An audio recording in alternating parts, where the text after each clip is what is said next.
नमस्कार students, Rajesh sir classes में आपका स्वागत है। यदि आप अभी तक मेरे चैनल को सब्सक्राइब नहीं किए तो चैनल को सब्सक्राइब कर दीजिए और घंटी की बटन जरूर दबा दीजिए, जिससे आने वाली वीडियो की अपडेट आपको मिलती रहे। वीडियो को लाइक और शेयर कीजिए। साइंस क्लास 9 चैप्टर 1 हमारे आसपास के पदार्थ पार्ट 2 अभ्यास, यानी चैप्टर 1 के अंत में जो अभ्यास दिए गए उसमें कुछ आंकिक प्रश्न है, उसको हल करूंगा और जो और प्रश्न दिए हैं उसका उत्तर मैं इस वीडियो में बताऊंगा। तो अभ्यास में पहला प्रश्न है, निम्नलिखित तापमानों को सेल्सियस इकाई में परिवर्तित कीजिए। यानी जो ये तापमान दिए गए हैं उसको हमें सेल्सियस इकाई में परिवर्तित करना है। तो यहाँ केल्विन में दिए गए हैं 300 केल्विन, ये दूसरा बी है 573 केल्विन। तो पहला ए हल के बराबर होता है 273। ये फार्मूला है, सूत्र है 273 प्लस सी, यानी यह केल्विन में टेम्परेचर है और यह सेल्सियस में है। और यदि सेल्सियस को 273 में जोड़ देंगे तो हमें केल्विन प्राप्त होगा, लेकिन यहाँ केल्विन दिया है और हमें सेल्सियस में निकालना है। तो हम सी निकालना चाहेंगे, तो यहाँ के की वैल्यू कितना है 300। तो 300 यहाँ इस सूत्र में रखते हैं कि 300 273 प्लस सी। अब इसको क्या करेंगे, पक्षांतर करेंगे इसको इधर। तो या हम लिख सकते हैं या 300 माइनस 273 और ये सी अपनी जगह, ये इधर आ गया माइनस हो गया, सी बच गया यहाँ पर। तो ये हो जाएगा, घटाएंगे तो 27 आएगा। कितना आएगा 27, सी बराबर 27। या हम इसको ऐसे लिख सकते हैं, या सी बराबर 27 और सीधा लिख देंगे 27 डिग्री सेल्सियस, ऐसे लिखते हैं। केल्विन में डिग्री नहीं लगाते हैं, सेल्सियस में डिग्री लगाते हैं। तो ये हो गया 27 डिग्री सेल्सियस। अब दूसरा है 573 केल्विन। तो देखिए इसमें इसी सूत्र में के की जगह क्या है 573 लिख देंगे, 573 और बराबर 273 और प्लस सी सेल्सियस में तापमान। यह है केल्विन में तापमान, ये सेल्सियस में तापमान 273। तो एक फार्मूला है, इसको याद रखिएगा। आप केल्विन से सेल्सियस में और सेल्सियस से केल्विन में इस फार्मूले के द्वारा बदल सकते, चेंज कर सकते हैं। तो पक्षांतर करेंगे तो ये हो जाएगा 573 माइनस 273, ये सी बच जाएगा। यहाँ या यहाँ बचेगा 3 में से 3 जाए 0, 7 0, ये 300 सी। या हम लिख सकते हैं सी बराबर यहाँ लिख सकते हैं 300 डिग्री सेल्सियस। ये आंसर है, इस 27 डिग्री सेल्सियस, इसका 300 कि 300 फिर ये डिग्री सेल्सियस बोला जाता है, केल्विन में नहीं होता है। दूसरा प्रश्न, निम्नलिखित तापमानों को केल्विन इकाई में परिवर्तित करें। यहाँ केल्विन में दिया था तो सेल्सियस में चेंज करना था, यहाँ क्या है सेल्सियस में दिया है और केल्विन में हमें चेंज करना। तो सीधे सीधे फार्मूले पर इजी यही फार्मूला लगेगा यहाँ भी। तो के बराबर हो जाएगा 273 और प्लस सी। तो सी की वैल्यू कितना है 25 डिग्री सेल्सियस। तो यहाँ 273 और प्लस 25 लिख देंगे। क्या लिख देंगे 25, डिग्री नहीं लिखें, केवल सीधे 25 लिख देंगे। सी की वैल्यू इतना दिया है सी बराबर, और ये हो जाएगा 8, ये 2 7 9 298 केल्विन। यहाँ डिग्री नहीं लगाते, सीधे सीधे केल्विन लिख देंगे। अब इसमें जो दिया है दूसरा, तो इसमें यही सूत्र यही रहेगा। तो के बराबर हो जाएगा 273 और सी की जगह क्या दिया है, कितना दिया है 273 अरे सॉरी 373, तो यहाँ लिख देंगे 373, जोड़ेंगे तो आ जाएगा 6 7 7 14 1 और 5, ये 3 2 5 1 6, 646 केल्विन। इसमें डिग्री नहीं लगाते, तो ये इसका आंसर हुआ, बी का आंसर हुआ। अब है अगला प्रश्न तीसरा। तो देखिए तीसरा क्या है, निम्नलिखित अवलोकनों हेतु कारण लिखें। तो ये है निम्नलिखित अवलोकनों हेतु कारण लिखें। प्रश्न है, नैप्थलीन को रखा रहने देने पर यह समय के साथ कुछ भी ठोस पदार्थ छोड़े बिना अदृश्य हो जाती है। नैप्थलीन एक पदार्थ है, उसको यदि वैसे ही छोड़ दें तो क्या होगा, यह समय के साथ कुछ भी ठोस पदार्थ छोड़े बिना अदृश्य हो जाती है, यानी कुछ ठोस पदार्थ बचेगा नहीं, ये क्या हो जाएगी, अदृश्य हो जाएगी। तो देखिए इसका आंसर क्या होगा, नैप्थलीन एक वाष्पशील, नैप्थलीन क्या है, एक वाष्पशील पदार्थ है जो ठोस से द्रव अवस्था में आए बिना ही, जो ठोस से द्रव अवस्था में आए बिना ही सीधे गैस अवस्था में बदल जाती है। यानी नैप्थलीन ऐसा ठोस पदार्थ है जो द्रव अवस्था में नहीं आता, सीधे ठोस से किस में बदल जाता है, गैस में। और जब कोई पदार्थ सीधे ठोस से गैस में बदलता है तो इस प्रक्रिया को क्या कहते हैं, ऊर्ध्वपातन कहते हैं। अतः बदल जाती है, ये सीधे क्या होती है, गैस अवस्था में, ठोस से गैस अवस्था में बदल जाती है। अतः नैप्थलीन कुछ समय बाद ठोस पदार्थ छोड़े बिना ही अदृश्य हो जाती है। अब है अगला प्रश्न,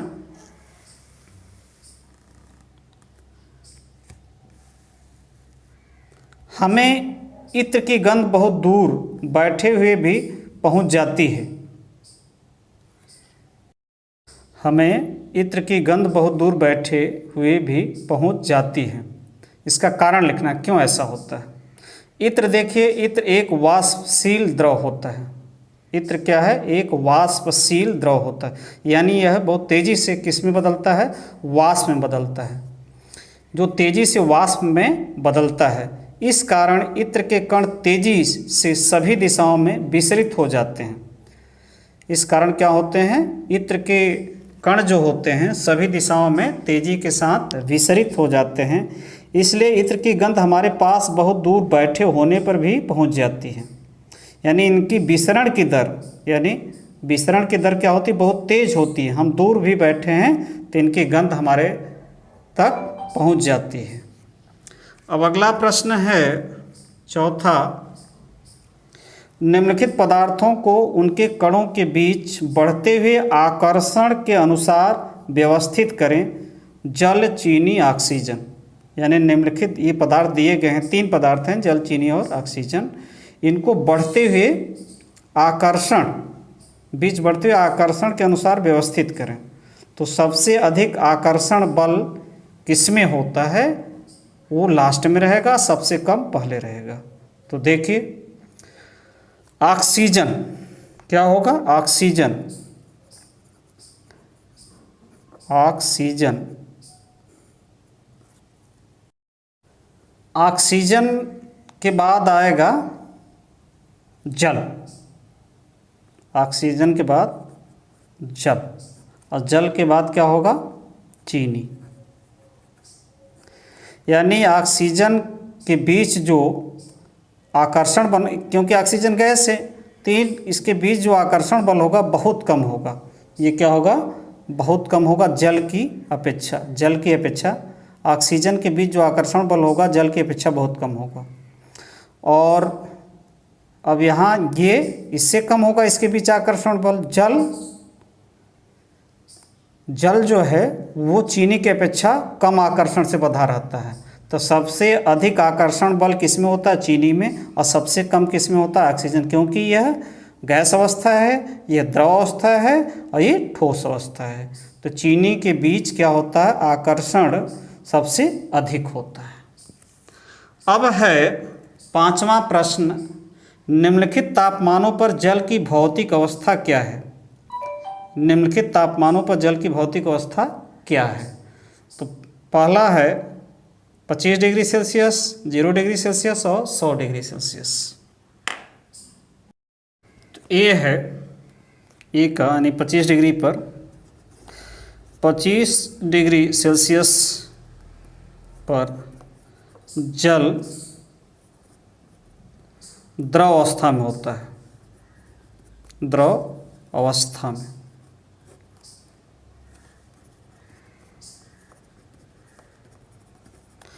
पच्चीस डिग्री सेल्सियस पर जल क्या होता है? द्रव अवस्था में होता है। और बी, देखिए बी जो है 0 डिग्री सेल्सियस है। क्या? 0 डिग्री सेल्सियस। तो इसमें जो जल है, इस 0 डिग्री पर जल क्या होगा? ठोस अवस्था में भी हो सकता है और द्रव अवस्था दोनों में हो सकता है, क्योंकि 0 डिग्री सेल्सियस पर ही बर्फ क्या होती है? पिघलती है, और 0 डिग्री सेल्सियस पर ही जल क्या होती है? ठोस अवस्था में बदलती है, यानी जमती है। तो 0 डिग्री सेल्सियस पर जल ठोस तथा द्रव दोनों अवस्थाओं में हो सकती है, दोनों अवस्थाओं में हो सकती है। यानी 0 डिग्री सेल्सियस पर जल ठोस तथा द्रव दोनों अवस्थाओं में हो सकती है, क्योंकि जल का जो हिमांक होता है, यानी जल का जो जमना, जल का जो हिमांक होता है, जल का हिमांक यानी जमना, जल को जमना बर्फ में, वो 0 डिग्री सेल्सियस ही होता है। और गलनांक तथा जल का गलनांक, गलनांक भी 0 डिग्री सेल्सियस ही होता है। तो 0 डिग्री सेल्सियस पर जल क्या हो सकता है? ठोस अवस्था तथा द्रव दोनों अवस्थाओं में पाया जा सकता है। सी है 100 डिग्री सेल्सियस। क्या है? 100 डिग्री सेल्सियस। तो देखिए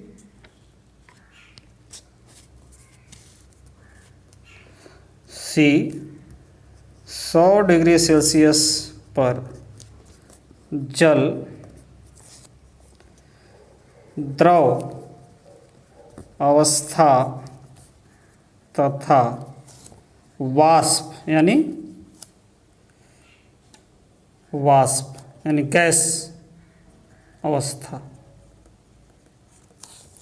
100 डिग्री सेल्सियस पर जल द्रव अवस्था तथा वाष्प गैस अवस्था दोनों में हो सकता है, दोनों में हो सकता है, क्योंकि 100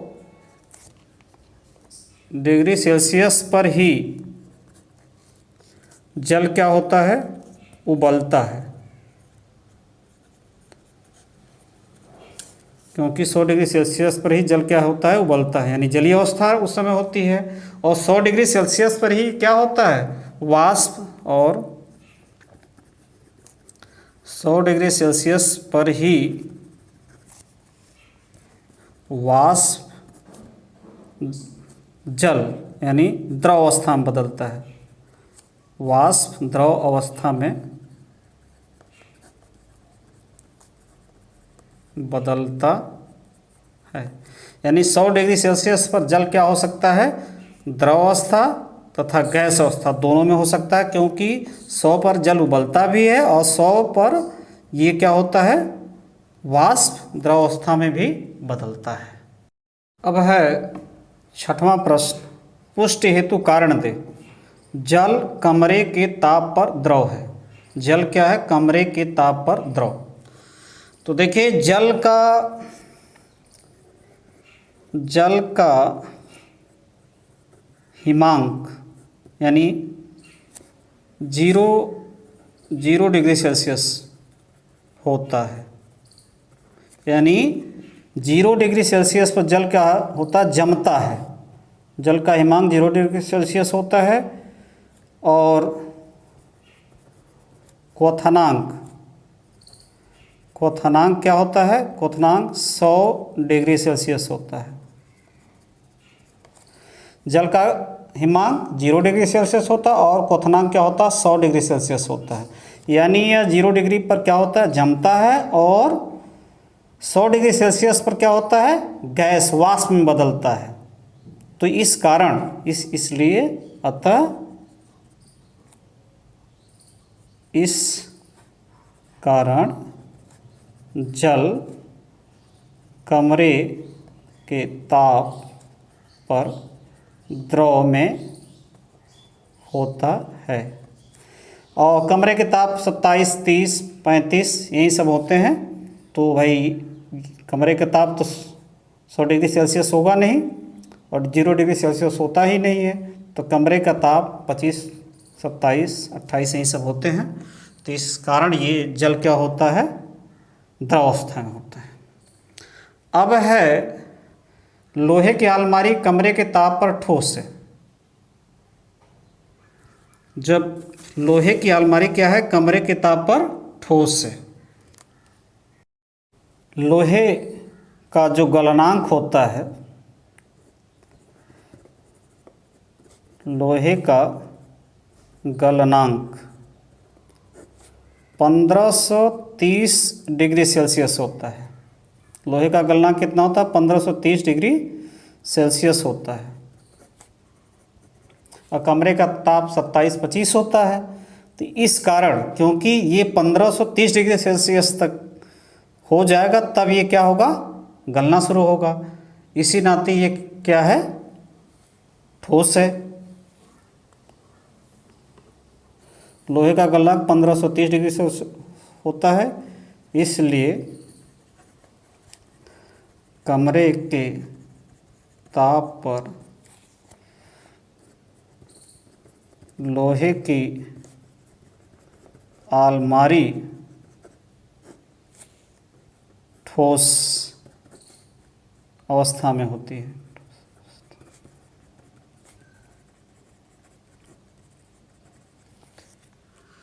अब अगला प्रश्न है 7वां। तो 7वां प्रश्न 273 केल्विन पर बर्फ को ठंडा करने तथा जल को इसी तापमान पर ठंडा करने पर शीतलता का प्रभाव अधिक क्यों होता है।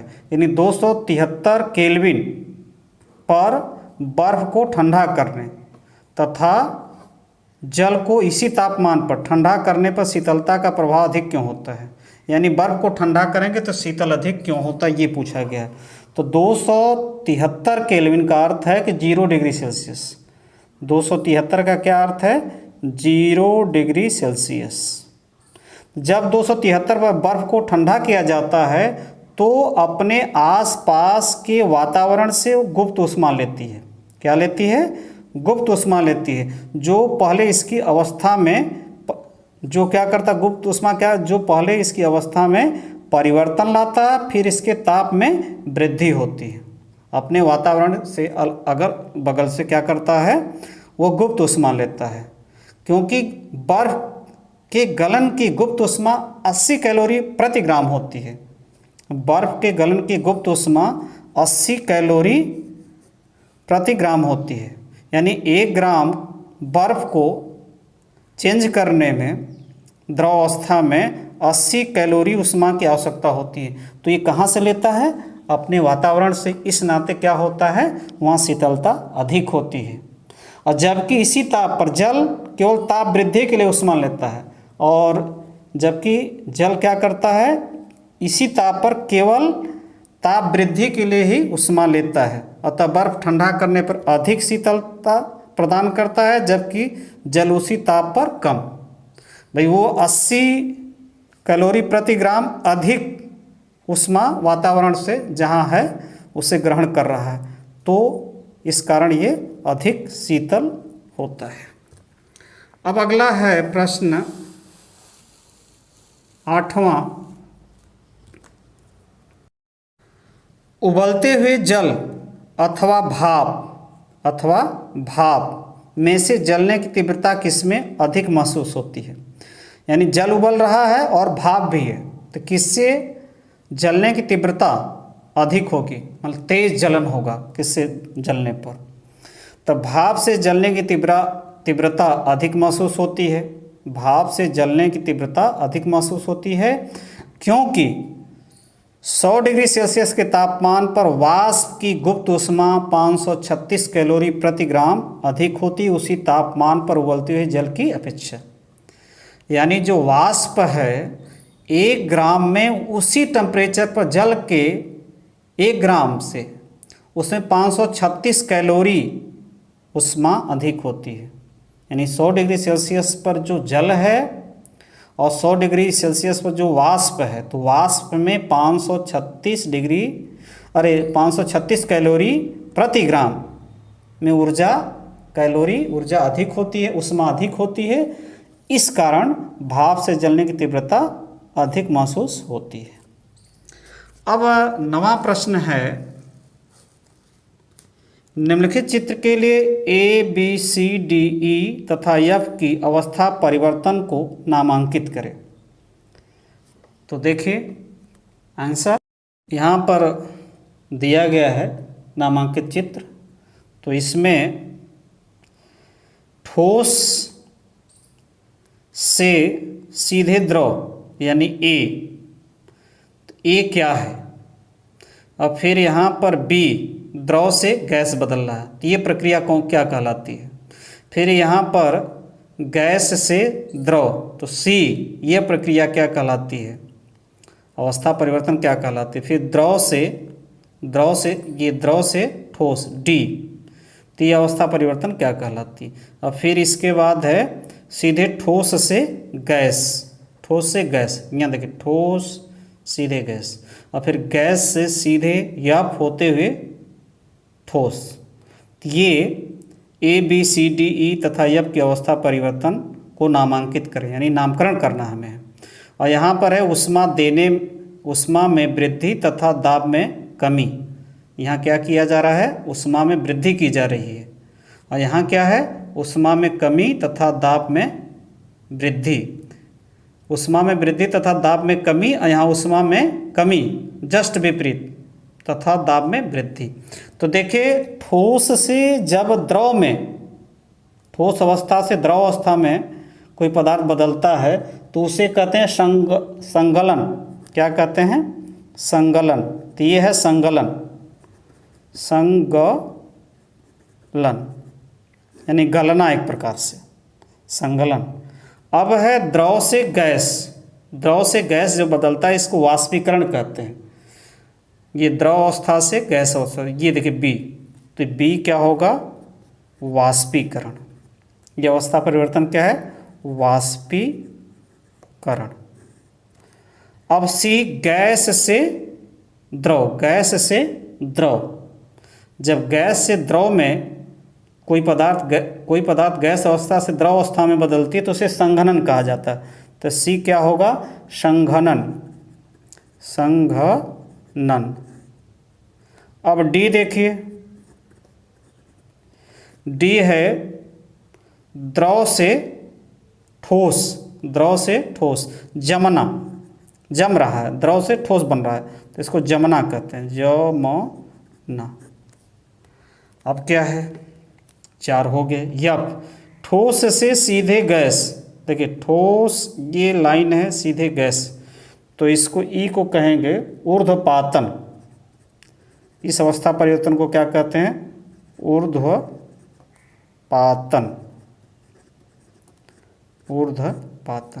और गैस से सीधे ठोस बदलना क्या कहते हैं? यफ जो है निक्षेपण। ये क्या होता है?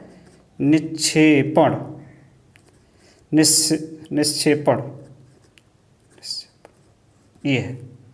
ये हुए आंसर।